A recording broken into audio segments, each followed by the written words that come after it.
Here's a passage in the Bible that's relevant to both Christians or believers in Jesus and unbelievers or non-Christians.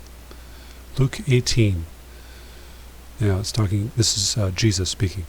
Now he, Jesus, also told this parable to some people who trusted in themselves that they were righteous and viewed others with contempt. 2 men went up to the temple to pray, one a Pharisee and the other a tax collector.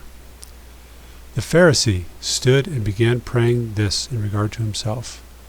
God, I thank you that I am not like other people, swindlers, crooked, adulterers, or even like this tax collector. I fast twice a week. I pay tithes of all that I get.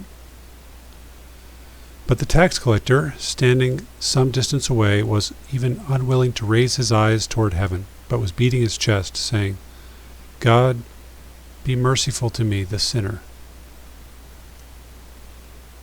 I tell you, this man went to his house justified rather than the other one. For everyone who exalts himself will be humbled, but the one who humbles himself will be exalted.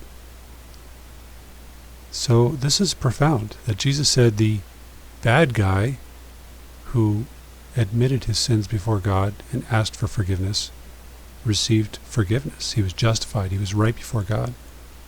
But the good guy who gave a lot of money to charity and tried to keep the law as best as he could, he did not go down to his house justified before God. This is profound and worth thinking about. I'll just throw in one more passage here. This is from Luke 15. It's relevant to this. Now all the tax collectors and sinners were coming near Jesus to listen to him.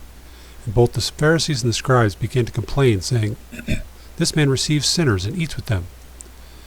And so he told them this parable, saying, What man among you, if he has 100 sheep and has lost one of them, does not leave the other 99 in the open pasture and go after the one that was lost until he finds it? And when he has found it, he puts it on his shoulders, rejoicing. And when he comes home, he calls together his friends and neighbors, saying to them, Rejoice with me, because I have found my sheep that was lost. I tell you that in the same way, there will be more joy in heaven over one sinner who repents than over 99 righteous people who have no need of repentance. So,